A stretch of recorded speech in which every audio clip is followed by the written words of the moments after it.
प्रिय विद्यार्थियों, इस वीडियो में हम चर्चा करेंगे दर्शन में कर्म अर्थात कर्मवाद का सिद्धांत और पुनर्जन्मवाद का सिद्धांत। जैसा कि आप जानते हैं कि आज एक चर्चा आम है, सभी लोग विचार करते हैं, चर्चाएं करते हैं कि मनुष्य को अपना कर्म करना चाहिए, फल की चिंता नहीं करनी चाहिए। अर्थात मनुष्य कर्म करेगा तो उसको वैसा ही फल प्राप्त होगा। तो दर्शन के क्षेत्र में एक महत्वपूर्ण चिंतन का विषय है, चर्चा का विषय रहा है कर्मवाद का सिद्धांत। इसी कर्मवाद के सिद्धांत के संदर्भ में दो सिद्धांतों की ओर चर्चा करना चाहूँगा मैं आपसे कि मनुष्य के कर्मों का अच्छा या बुरा, जैसा वो कर्म करता है वैसा ही उसको अच्छा फल मिलता है या बुरा फल मिलता है। उसी संदर्भ में जो प्रमुख दर्शन रहे हैं, उनके जो विचारक रहे हैं, उनके विचार रहे हैं कि उनमें दो सिद्धांत हैं, शाश्वतवाद और उच्छेदवाद।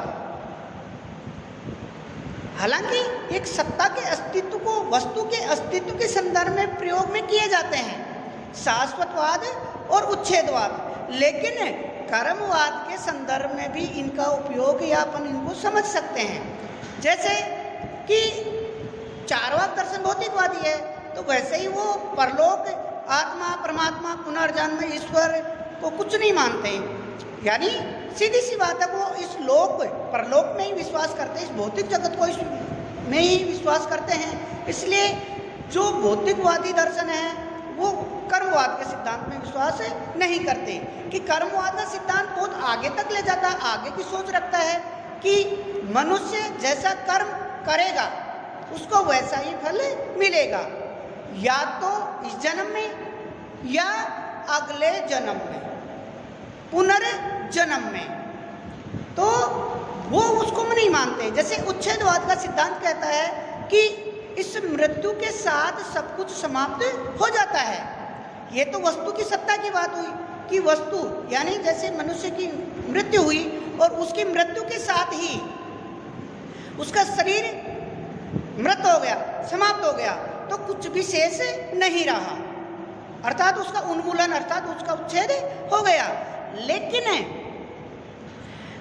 कर्मवाद के सिद्धांत के विश्वास करने वाले या उसके सिद्धांत में विश्वास करते हैं तो हमें ये मानना पड़ेगा कि मनुष्य के शरीर का अंत हुआ है, उसके कर्मों का अंत नहीं हुआ है, तो वो शाश्वत हैं। यानी मनुष्य अच्छा कर्म करेगा, बुरा कर्म करेगा तो उसको या तो इसी लोक में या अगले परलोक में पुनर्जन्म में उनका फल भोगना पड़ेगा, और वो पुनर्जन्मवाद का सिद्धांत बन जाता है।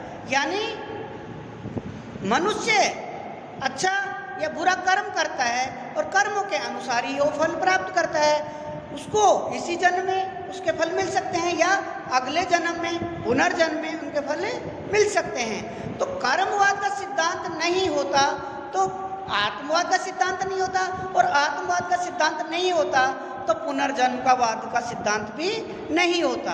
तो कर्मवाद, आत्मवाद, पुनर्जन्मवाद ये सिद्धांत एक दूसरे से जुड़े हुए हैं। मनुष्य जैसा कर्म करेगा उसको वैसा फल मिलेगा, या तो इस जन्म में या अगले जन्म में। तो अब